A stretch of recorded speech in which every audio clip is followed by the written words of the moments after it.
कवटेमंकाळ तालुक्यातील इरळी येथील ड्रग्ज कारखान्याचे कनेक्शन थेट कुख्यात गँगस्टर दाऊद इब्राहिमच्या हस्तकाशी उघड झालेलं आहे। त्यामुळे सांगली आता केंद्रीय तपास यंत्रणांच्या रडारवर आली आहे। नेमकं काय घडलं हे पाहण्याअगोदर बोलहटके न्यूज क्रिएशन या आपल्या यूट्यूब चॅनेलला सबस्क्राईब करा। व्हिडिओ आवडला तर लाईक करा।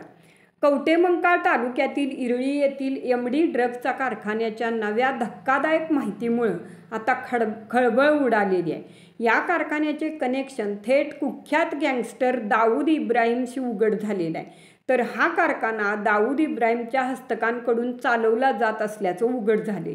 या प्रकरणात दुबईतून या टोळीचा म्होरक्या कुब्बावाला मुस्तफा यास अटक झाली आहे। त्याला भारतात आणलं जात आहे। गेल्या वर्षी मुंबईत झालेल्या एका कारवाईत 641 ग्रॅम MD ड्रग्ज सापडलं होतं। त्याचा तपास करताना पोलिसांनी मुंबईतील मीरा रोड येथे छापा टाकला होता, ज्यात साजिद शेख उर्फ डॅब्स याला अटक करत पोलिसांनी 3 किलो MD ड्रग्ज जप्त केलं होतं, जे सांगली जिल्ह्यातील कवटेमंकाळ तालुक्यातील इरळीमध्ये तयार झाल्याचं समोर आलेलं होतं। आणि यानंतर मुंबई क्राईम ब्रँचच्या 7 युनिटनं इरळीत छापेमारी करत 8 जणांना अटक करत तब्बल 245 कोटी रुपयांचा 123 किलो MD ड्रग्जचा साठा हस्तगत केला होता। त्यानंतर आत्तापर्यंत याची चौकशी सुरू होती, ज्यात आता आणखी धक्कादायक बाब समोर आली आहे। तर या प्रकरणात आंतरराष्ट्रीय कनेक्शन समोर आलं असून हा कारखाना दुबईतून चालवला जात असल्याची धक्कादायक माहिती उघड झाली आहे। हा कारखाना कुख्यात गँगस्टर दाऊद इब्राहिमशी निगडीत आहे।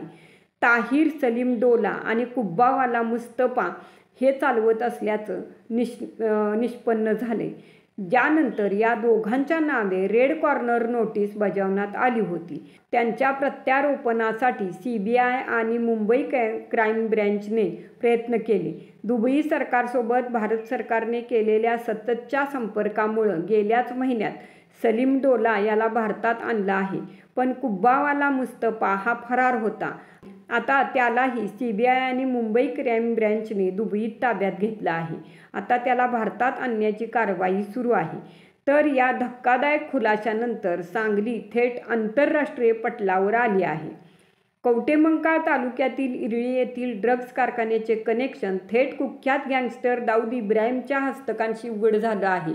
यामुळे सांगली केंद्रीय तपास यंत्रणांच्या रडारवर आली आहे।